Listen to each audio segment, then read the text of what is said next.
merujuk kepada polis, merujuk kepada lembaga yang mengawal disiplin berkenaan dengan ahli parlimen dan menteri ini. So saya rasa itu adalah satu perkara yang sangat krusial kalau sekiranya hendak dibawa. Okay? So Wan Saiful, tugas anda untuk melakukan perkara tersebut lah. Alright, habis kat situ. Okay, tadi saya dah pergi mahkamah tadi tuan-tuan. Rupanya ada kes Najib juga berlangsung dalam mahkamah tu. Right. Najib pilih jawab soalan berkaitan ubah wang haram di mahkamah, kata pegawai penyiasat. Pegawai penyiasat dalam kes soalan MDB memberikan Najib Razak memberitahu Mahkamah Tinggi bahawa bekas Perdana Menteri memilih menjawab soalan mengenai tuduhan pengubahan wang haram dihadapinya di mahkamah kerana polis hanya merakam kenyataan setelah beliau didakwa. Fo Wee Min daripada Jabatan Siasatan Jenayah Komersial berkata, beliau mengambil kenyataan Najib pada 3 Oktober, kira-kira 2 minggu selepas Najib dibawa ke mahkamah untuk dituduh. Fook berkata beliau menyoal Najib sebanyak 75 soalan, termasuk 21 tuduhan pengubahan wang haram. Tetapi Najib memberitahu bahawa beliau hanya akan menjawab soalan itu di mahkamah. Pegawai Syafiq Abdullah kemudian bertanya kepada Fook untuk mengesahkan sama ada Najib menyebut bahawa dia memilih untuk menjawab tersebut di mahkamah. Dengan berkata ini bertentangan dengan prinsip undang-undang bagi beliau menjawab soalan setelah didakwa. Saksi menjawab, ya. Beliau, Najib berhak untuk menggunakan hanya untuk jawab di mahkamah, soal Syafi'i. Fook bersetuju dengan cadangan tersebut. Syafi'i kemudian menyoal pegawai polis sama ada beliau menerima arahan dari pihak atasan untuk bertanya kepada Najib mengenai tuduhan pengubahan wang haram. Fook memberitahu mahkamah bahawa tidak ada arahan seperti itu. Sebagai pegawai penyiasat, saya punya tanggungjawab untuk bertanya soalan-soalan tersebut walaupun beliau sudah didakwa.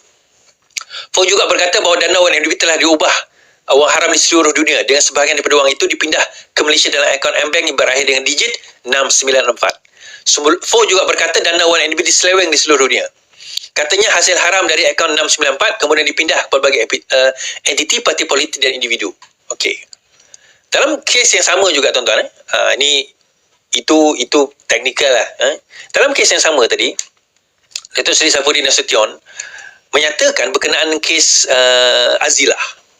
Azilah sekarang ini sebagai banduan akhir berada di penjara Sungai Buloh sedang menunggu hukuman gantung. So bila ditanya tentang kes Azilah, macam saya kata malam tadi, sekarang ini dia memohon proses pengampunan diraja, pengampunan diraja, tetapi dalam masa yang sama, untuk makluman tuan-tuan dan puan-puan, selama lebih 1,000 ahli banduan akhir sedang menunggu hukuman gantung berpeluang sekarang ini untuk pergi kembali ke mahkamah dan melihat kes itu kembali. Kenapa? Sebab terdapat perubahan undang-undang berkaitan dengan hukuman mati mandatori. Sebelum ini, akta-akta yang berkaitan mati mandatori seperti bunuh, dadah 32B Akta Dadah Berbahaya dan juga sewaktu dengannya. Sebelum ini, ayat yang digunakan adalah mandatori. Maksudnya, cukup syarat di dalam akta tersebut, tak ada hukuman pilihan melainkan mati. Itu maksud mandatori. So, setelah perkataan itu dibuang, bermakna hukuman mati itu masih ada. Cuma perkataan mandatori itu tak ada. So, dia bergantung kepada budi bicara hakim. Maka 1,000 lebih kes tersebut boleh dibawa balik masuk ke mahkamah, bukan dibicarakan. Dia dibicara kepada fakta tak boleh dah. Tetapi diminta dibicarakan kepada hukuman.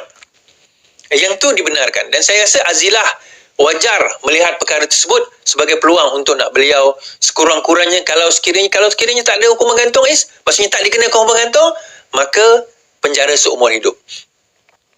Okey, alright. Nah, apa kaitan pula dengan cerita Najib tadi? Saya kata ini berkaitan dengan kes Altan Tuya. Tak ramai orang tahu kes Altan Tuya ni. Kes Altan Tuya melibatkan Datuk Seri Najib Razak dan juga Razak Baginda. Datuk Seri Najib Razak dan Razak Baginda. Arahan tersebut kita tahu bukan dilakukan oleh Azilah, bukan dilakukan oleh Sirul. Maksudnya perbuatan itu dilakukan oleh Azilah dengan Sirul, tetapi arahan itu bukan dilakukan oleh mereka. Kalau kita biasa dengan criminal procedure, criminal law, dia ada 3 elemen yang perlu. Ini US punya, UK dengan Malaysia tak pakai. MOM. MOM ni apa? Motif, opportunity dan juga means. Means ni kaedah, cara untuk dia nak lakukan jenayah. Opportunity, peluang, betul. Dia bawa ke masa tu ke tepi hutan dan sebagainya. Tetapi apa motif dia? Yang tu jadi persoalan. 2 orang pegawai polis UTK tiba-tiba membunuh seorang wanita warga asing. Atas sebab apa?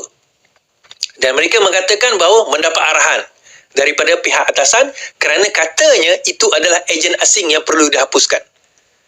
Now, timbul persoalan, siapa yang memberi arahan? Apa jadi pada ketua yang memberi arahan tersebut? Itu persoalan-persoalan yang sampai sekarang kita tak jawab. Dan PI, private investigator yang menyiasat perkara ini, PI Bala telah meninggal dunia. Sakit jantung. Well, kita put two by two together, fikirlah sendiri. Alright, so itu kita Najib. Semua ialah benda-benda ini menghantui kembali. Cerita-cerita ini menghantui kembali. Baik. Saman fitnah, Zuraida mohon maaf kepada Saifuddin Nasution. Bekas Menteri Perumahan dan Kerajaan Tempatan Zuraida Kamarudin telah memohon maaf kepada Menteri KDN Saifuddin Nasution sebagai sebahagian daripada penyelesaian kes saman fitnahnya.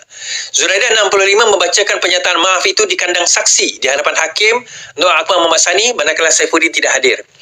Atas saman fitnah yang difailkan oleh Datuk Seri terhadap saya berkaitan ucapan itu, kedua-duanya pihak bersetuju untuk menyelesaikan perkara itu dengan satu kenyataan maaf secara terbuka di hadapan mahkamah ini.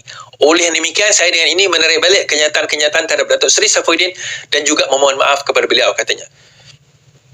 Mahkamah Kuala Lumpur merekodkan penyelesaian dicapai oleh kedua-dua pihak serta melapangkan tarikh pembacaan yang ditetapkan selama 3 hari bermula hari ini. Pada 2020, Saifuddin yang juga Setiausaha Agung PKR memfailkan tindakan saman terhadap Zuraida berhubung dakwaan yang dikaitkan dengan Kerajaan Kelantan dan tabung amanah Tok Kenali. Ketika dihubungi pagi ini, Peguam Saifuddin Naprif Singh mengesahkan bahawa sebahagian daripada penyelesaian itu termasuk permohonan maaf serta menarik balik kenyataannya. Menurut Naprif, pelantik menarik balik writ serta menyatakan tuntutan dan jawapan kepada pembelaan manakala defendant menarik balik penyataan pembelaan. Selain itu, defendant menarik balik pernyataan tersebut, fitnah tersebut dan bersetuju mengemukakan permohonan maaf secara lisan. Kedua-dua pihak bersetuju. Okey. Saifuddin memfailkan saman itu pada Julai 2020 mendakwa Majlis Mahkamah Alam tersebut bertema Wawasan Kemakmuran Bersama 2030 itu berlangsung seiring dengan hari akhir Kongres PKR ke-14 di Melaka. Beliau mendakwa Zuraida membuat kenyataan fitnah yang bermaksud antara beliau mengamalkan penipuan dan rasuah kerana menerima suapan berjuta ringgit untuk menyertai PKR, menyertai PAS atau PKR atau untuk memegang jawatan di sektor awam. Saifuddin mendakwa bekas Menteri Perumahan dan Kerajaan Tempatan berniat jahat untuk memburukkan kewibawaan beliau. Apa yang berlaku ada satu pada tahun 2019. Siapa yang ingat? Sebelum langkah Sheraton. Selepas Kongres Parti Keadilan Rakyat. Oh, by the way, Kongres PKR akan berlangsung di Putrajaya minggu hadapan. Jumaat, Sabtu, Ahad minggu hadapan. Tetapi nak cerita, pada 2019 di Melaka, di situlah Datuk Seri Anwar sebut perkataan kitul, si kitul dan Azmin terasa. Kongres tersebut, geng-geng kartel ini ada buat satu kongres lain di Hotel Renaissance. So, dalam kongres lain di Hotel Renaissance itu, Zuraida membuat ucapan. Dan ada antara ucapan dia adalah cerita pasal Saifuddin ni. Saifuddin ini adalah orang macam ni, dia seorang penipu, terima rasuah. Kalau tak masuk PAS, tak masuk PKR, dia akan masuk PAS macam tu. Dia cerita. So, cerita tersebut yang Saifuddin saman. Okey, so penyelesaian di hari ini adalah Zuraida antaranya adalah memohon maaf secara terbuka di dalam mahkamah dan menarik balik kenyataan tersebut. Erti kata, kenyataan tersebut adalah fitnah yang tidak boleh dibuktikan oleh Zuraida Kamarudin. Itu yang pertama. Now, ada tak tindakan lain? Kita tak tahu. Mungkin itu salah satu. Atau mungkin the only one, saya tak pasti. Mungkin juga ada out of court settlement. Maksudnya, diorang selesaikan di luar mahkamah. Kita tak tahu berapa jumlah. Mungkin biasanya dalam kes sebegini, biasanya diorang tak dedahkan lah. Mungkin ada jumlah. Mungkin ada perkara yang diorang runding sesama mereka dan selesaikan di luar mahkamah. Ada kemungkinan tersebut. So, kalau itu, kita tak pelik dan kita tak rasa ralak lah. Sebab kita kata bahawa sekarang ini sudah terbukti perkara itu adalah fitnah semata-mata. Perkara yang dinyatakan oleh Zuraida, oleh Azmin sewaktu Renaissance, ucapan di Renaissance. Mungkin ramai yang tak tahu, ucapan di Renaissance itulah yang menyebabkan kejap.